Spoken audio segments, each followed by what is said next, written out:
Hi, I'm Teresa Lombardi, and I'm here with Taylor B. Sinclair, founder of Illuminescence and creator of Core Essence Blueprinting. Taylor, when it comes to style and fashion, I think many women have the same experience that I had, which is confusion.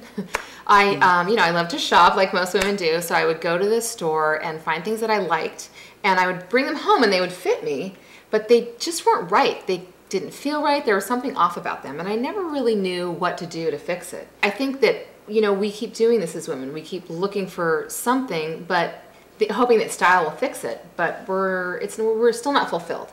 What is that about? What are we really after here? We are after beauty. We're after style. I mean, it's a natural inclination for women to want to look gorgeous or look beautiful or look pretty and feel good about themselves.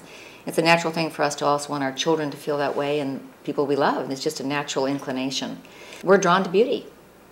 All humans are drawn to beauty. Let's say we have a designer that has a beautiful style or beautiful design. They do gorgeous work. They're artists, let's face it. I mean, fashion people are artists. Most of them are just, they love things like this, and they're impelled to do what they do best in life too. And we're impelled to look for beauty and find things that, we have to wear clothes, right? We're not going naked, so we need to wear something that feels in balance with us, or it feels good on us, or whatever it is we're looking for. We're all searching for this. It's that element of beauty, and what I think is behind that is harmony. I did many, many studies with my clients, and I noticed that they would be drawn to things that had harmony, as we call it, harmonics, as opposed to things that were just beautiful or in not the same context. They wouldn't be as much in harmony, but they would be maybe good looking in one way or another. Like, a great color or a great style or a great texture or a great designer behind it.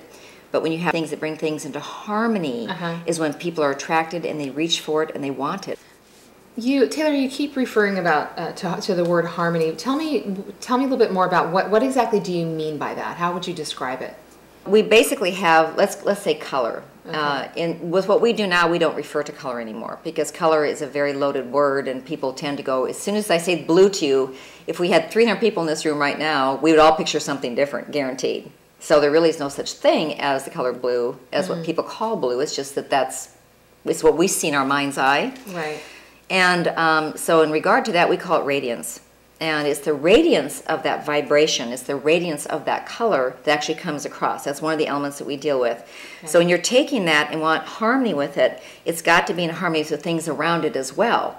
And the other things around it to make it harmonious would be the texture and the shape of something. And when they're all in harmony, you see something totally different than you would see if they're all in different vibrational fields or levels of wavelength. I see. So what we do when we work with color, let's say, radiance of color, then we actually tell people to remove the color to find it, which sounds really crazy. And to say it on film, it's hard to describe that, but that's what we actually do. We don't use it at all to try and match anything because it's very subjective, and we're drawn to these things emotionally. Basically, they'll say, like, red ads get you riled up or emotional and things like this. They use it for certain things in advertising. Okay. You've heard of things like this, or the pink room might cause this, or the blue causes this. Those are universal things. What we actually found to get true harmony is you transcend the universal aspects of things and you go to a personal aspect. So what we do is try to find the harmony, we do find the harmony within your particular physical system. Okay. And then we add these 3 elements for sure. There are more than that, but the 3 I can describe. Color, radiance. Okay. And it must be in harmony with the texture radiance. Okay. Texture is very important. It's worth more than color, actually, as far as trying to get a composite of harmony. And the third thing that we use extensively is the element of shape. Okay. And it doesn't mean that shape's going to match your shape of your face. It doesn't mean that at all. Right. It's a very different thing. It's shapes that actually take place within your bone structure. So in that context, then you have these 3 different elements that we put together because it's based on you. Your body already put them together in a harmonious way. Okay. So we just put them together in the harmony to go with the clothing that covers the body, so that matches your harmony. I see. So something a little hard to describe just in verbal. I don't know if I make any sense to you. And so the Core Essence Blueprint system can assist someone in discovering the harmony that's right for them. Yes. We find your blueprint that you were born with in your body. Okay. And then we give you a blueprint of harmony that'll match that so you can follow it. Gotcha. It's like Garanimals. Garanimals for adults. I love Garanimals. Or children. I remember Garanimals. Yes. So what about makeover shows? Because these are people who are, let's say, experts in the field of style and fashion. And what I've noticed that when you have someone who goes through a makeover on a TV show, you can see that they look better. But I always wonder, what do they do when they go home? How do they know how to do their hair again? Do they know how to do their clothes again? Is there anything that we can learn from these shows that we could actually use in our life and, you know, learn about style and then apply it to our life on an ongoing basis?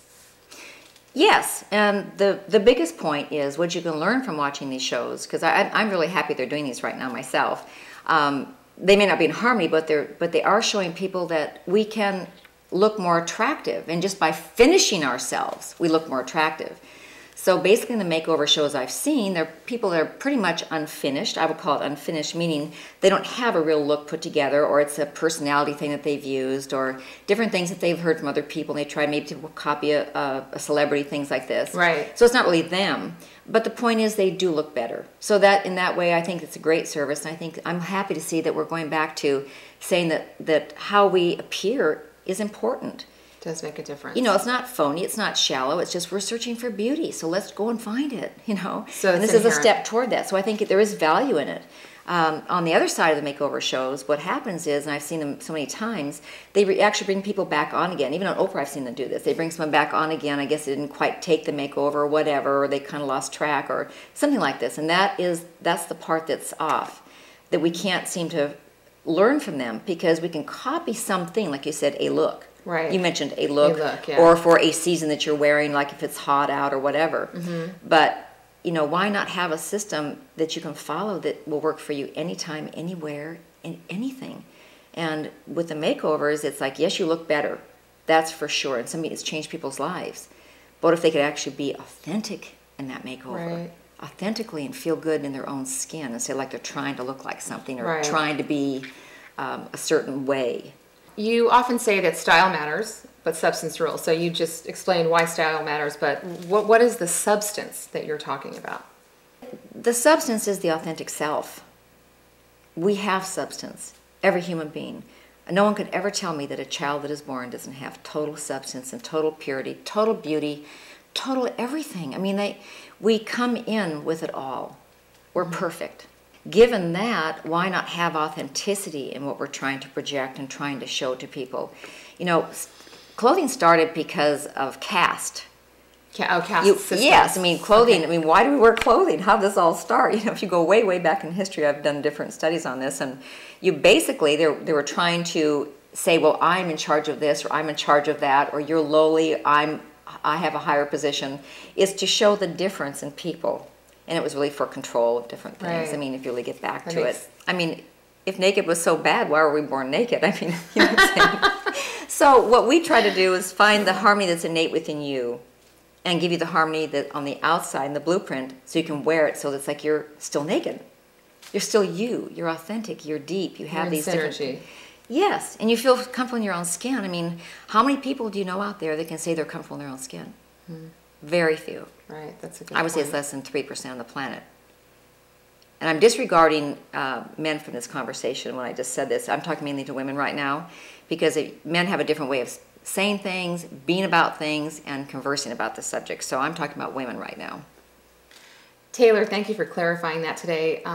Why style matters, but substance rules. Well, you're welcome. Thank you.